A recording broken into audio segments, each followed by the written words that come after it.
something that we definitely need to bring up is the Montreal Canadiens, because I could have sworn, Lepore, that 2 weeks ago, the Montreal Canadiens were a juggernaut, according to Chris Johnston of Sportsnet. right. And they had all this depth, and they had Carey Price, and their defense core was great, and they were the best team in the Canadian division. But Lepore, was everybody wrong about the Montreal Canadiens?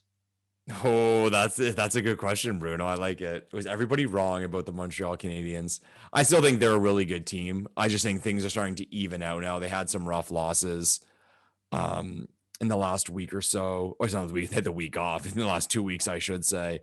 But they're a balanced team. They're a nice team. Are they an elite team? I do not think they are. I think they're a playoff team, and I think they have pieces that I think they can give anyone a fight in the playoffs. And I have said on this podcast earlier, the Montreal Canadiens scared the shit out of me from a playoffs perspective, just in the way that the extra hype will come around a playoff series versus them.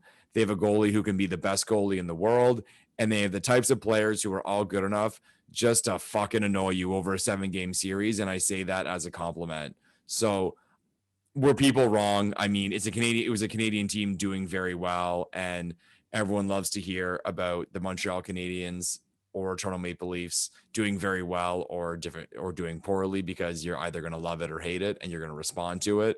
So I'm sure Chris Johnson knew what he was doing, throwing out those tweets about the juggernaut that was the Montreal Canadiens. What was hilarious was that it was the week before the series the Leafs had with the Canucks that Montreal played Vancouver, and Montreal beat up on Vancouver. And the take was that Montreal is way better than we expected, and they'll be fighting the Leafs. They are the best team in the division.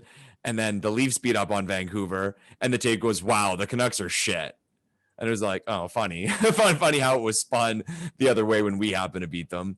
But to be honest, I think those three teams are similar. I should say they're similar in the way of what their ceiling is. Those three teams being Winnipeg, Montreal, and Edmonton, in the way that they're good enough to give anyone a fight. They're not elite teams. But what's cool is that they're all very different. Like I said, Montreal is a balanced team. Edmonton is a team that has, like, the juggernaut that is McDavid and Draisaitl at the top, and then it kind of drips down as you go down the lineup. And Winnipeg is kind of like an in-between, where it's not super high-end talent, but I wouldn't call it a balanced lineup either. So it'll be fun. It'll be fun to watch the rest of the season to see how these teams do and see where they end up.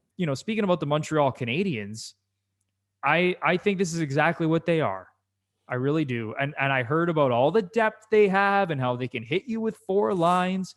But at the end of the day, Lepore, the top-end talent is not there.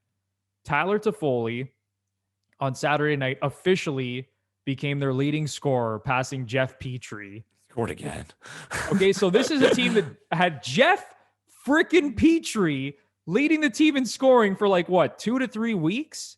So I get it. They have some talent as you move down the roster, but this is not a team that can consistently generate offense. It's just not. There's a formula that they need to have in order to beat a team like the Leafs, in order to beat a team even like Edmonton for that matter, right? You're not going to get into a run and gun game with the Leafs or the Oilers if you're the Habs and try to beat them like that.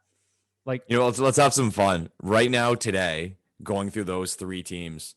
If Montreal played Winnipeg in a 7-game series, who would you be betting on? I'm taking Winnipeg.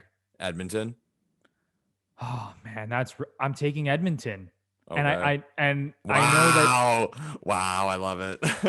I don't know how you feel about that, but first, just looking at the Jets, I love what they have down the middle. And I know Pierre-Luc Dubois hasn't totally found his rhythm. He's been injured. But I look at that matchup and I'm like, okay, they got Scheifele and Dubois down the middle, and Connor Hellebuck, who quite frankly is probably you could say he's the best goalie in the world. Unreal, really. Yeah. I mean, I know Carey Price is great and his resume and all that, and we've seen what he's done, but Connor Hellebuck's awesome. So you just think about that dynamic, and I think I take them over the Habs in a 7-game series, especially when you add in the other pieces the Jets have on offense. They have more talent than the Habs, straight up. It's just a fact. Their defense core isn't great, but again, I think that could sort of be neutralized by the play of Hellebuck.